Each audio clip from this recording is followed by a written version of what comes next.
చంద్రబాబు నాయుడు ఉప్పు తిని కూడా వెన్నుపోటు నమ్మక ద్రోహం చేశాడు అని పార్టీ వర్గాలు ఇంటర్నల్ గా. అప్పుడు దాని గురించి నేను క్లియర్గా చెప్తాను. చంద్రబాబు నాయుడు గారిది ఎన్నుపోటు కాదు, అది ఒక విప్లవం. ఆ రోజు చంద్రబాబు నాయుడు గారు ఆ నిర్ణయం తీసుకుంటే పార్టీ వేరే వాళ్ళ చేతిలోకి వెళ్ళిపోయింది. నేను అనేది అది కాదు, నేను అనేది కొడాలి నాని ఒక డ్రైవర్ గా ఉన్న వ్యక్తిని తీసుకొచ్చి, అవును ఈ రోజు అంతటా మనిషి డ్రైవర్ కాదు క్లీనర్ ఓకే క్లీనర్ గా ఉన్న వ్యక్తిని తీసుకొచ్చి ఈ రోజు అంతటా మనిషిని చేసి ఆ చంద్రబాబు నాయుడు ఉప్పు తిని కూడా ఈ విధమైన మాటలు బేసిక్ రాజకీయ వర్గాల్లో ఎక్కువగా వినిపిస్తాయి. ఇది ఎంతవరకు వాస్తవం? Actually correct. మీకు ఇంకోటి చెప్తున్నాను, వైసీపీలో ఓడిపోయిన కొంతమంది ఎమ్మెల్యేలు ఉంటారు విమర్శించలేని వాళ్ళు చంద్రబాబు గారిని, లేదా వాళ్ళ దారి. మనం వైసీపీ వాళ్ళు కూడా అందరూ బూతులు మాట్లాడతారు, అందరు తిడతారు అనుకోవడం కూడా అక్కడక్కడ ఉంటారు కొద్దిగా. అలాంటి వాళ్ళు కూడా ఓడిపోయారు కదా మొన్న. ఆ ఓడిపోయినప్పుడు ఫస్ట్ ఇంటికి వెళ్ళి వీళ్ళ వల్ల ఓడిపోయామని ఇంటికి వెళ్ళి చెప్పిన వాళ్ళు ఉన్నారు. కొడాలని వల్లభనేని వంశీ వీళ్ళ మాటల వల్ల ఓడిపోయామని చెప్పిన వాళ్ళు ఉన్నారు. అలాగా రాజకీయ పార్టీలో మేమున్నాం, ప్రతిపక్షంలో ధైర్యంగా ఉన్నాం. ఇవాళ అధికారం వచ్చింది అని వెనుక ఉంటున్నాం, తగ్గి ఉంటున్నాం.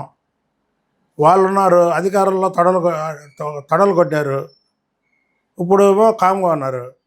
మీరు అక్కడే చూసుకోవచ్చు. మేము ఆ రోజుల్లోనే చెప్పేవాళ్ళం, వీళ్ళు అంత ఇది కాదు, అధికారాన్ని చూసుకొని మాట్లాడే వ్యక్తులే, కానీ వీళ్ళకి అంత సినిమా లేదని వాళ్ళ అధికారంలో ఉన్నప్పుడు మేము చెప్పేవాళ్ళం. వల్లభనేని వంశీని జైలుకి పంపించగలిగారు, కానీ ఎందుకు కొడాలి నాని విషయంలో జాప్యం జరుగుతుంది అయ్యే మనకు తెలియదు. ఇప్పుడు వల్లభనేని వంశీని కూడా మీకు ఏ కేసులు ఉన్నాయో కేసుల్లో పంపించారు. మరి కొడాలి నానిని మరి ఏం కేసులో, అవినీతి కేసులు అవన్నీ తోడతారు.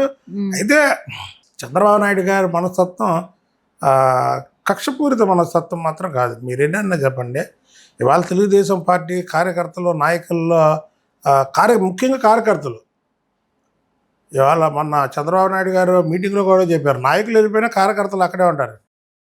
ఎందుకంటే మా ఎంపీ వెళ్ళిపోయాడు, ఇక్కడ కేసీఆర్ నాని వెళ్ళిపోయిన రోజు 60% పార్టీ ఖాళీ అయ్యిద్ది అన్నాడు.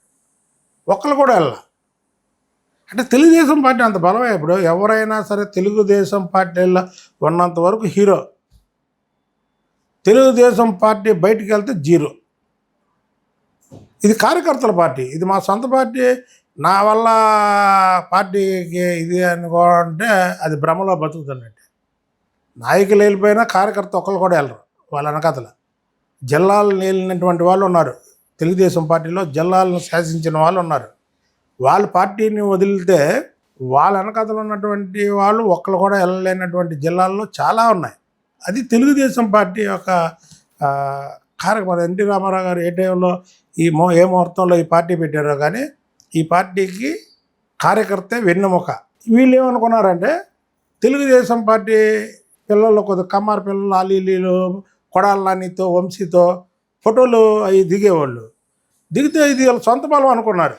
ఇంకొకటి ఉంది ఒక విషయం చెప్పండి, ఇది అనుకున్నారు వాళ్ళ సొంత బలం అనుకున్నారు. సొంత బలం కాదు, చంద్రబాబు నాయుడు గారి మీద ఉన్నటువంటి ప్రేమతో, ఎన్టీ రామారావు గారి మీద ఉన్నటువంటి ప్రేమతో, అరే వీళ్ళు ఈ పార్టీలో ఉన్నారని వాళ్ళ దగ్గరికి వెళ్ళి ఫోటోలు దిగుతారు.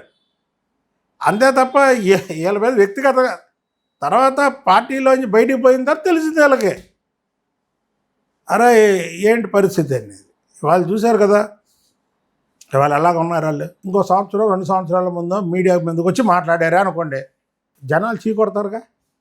అధికారం లేనప్పుడు ఇంట్లో కూర్చొని ఇప్పుడు మాట్లాడుతున్నారా. ఇప్పుడు మీరు చంద్రబాబు నాయుడుది బేసిక్గా సున్నితమైన మనస్తత్వం అంటున్నారు, వైసీపీ వాళ్ళేమో పక్క నుంచి ఇక్కడ కూటమి ప్రభుత్వం కాదు రెడ్ బుక్ రాజ్యాంగం ఏలుతుంది అని మాట్లాడుతున్నారు.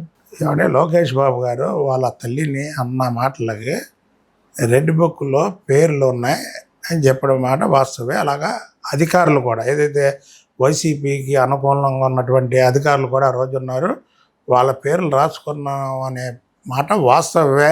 దాంట్లో అసలు రెండో క్వశ్చనే లేదు. అలాగని ఇక నిరంతరం మేము అదే పని మీద ఉంటే జగన్మోహన్ రెడ్డి కూడా స్టేట్మెంట్ ఇవ్వలేడు దాని మీద, ఏమని రెడ్ బుక్ రాజ్యాంగం అని. మీకు ఇక్కడ అర్థమైందా?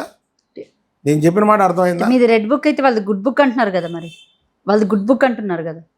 వాళ్ళది గుడ్ బుక్ కాదో ప్రజలకు తెలుసుగా. ముఖ్యమంత్రి అవగానే కూల్చిన కాంచి పని చేసినటువంటి ఇంతకీ మీరు ఒక క్లారిటీ చెప్పండి, రెడ్ బుక్ రాజ్యాంగం నడుస్తుందా లేదా లేదు. ఏపీలో? రెడ్ బుక్ అనేది ఆ రోజు ఆయనకున్నటువంటి ఇబ్బంది బాధతో చెప్పినటువంటి మాట. ఇది నా వ్యక్తిగతంగా చెప్తున్నా, పార్టీ వాయిస్గా కాకుండా. నిజంగా రెడ్ బుక్ రాజ్యాంగం నడిపితే వైసీపీ పార్టీ అనేది క్లోజ్ అయిపోయింది. రెడ్ బుక్ రాజ్యాంగం నడిపితే వైసీపీ పార్టీ క్లోజ్ అయిపోయింది.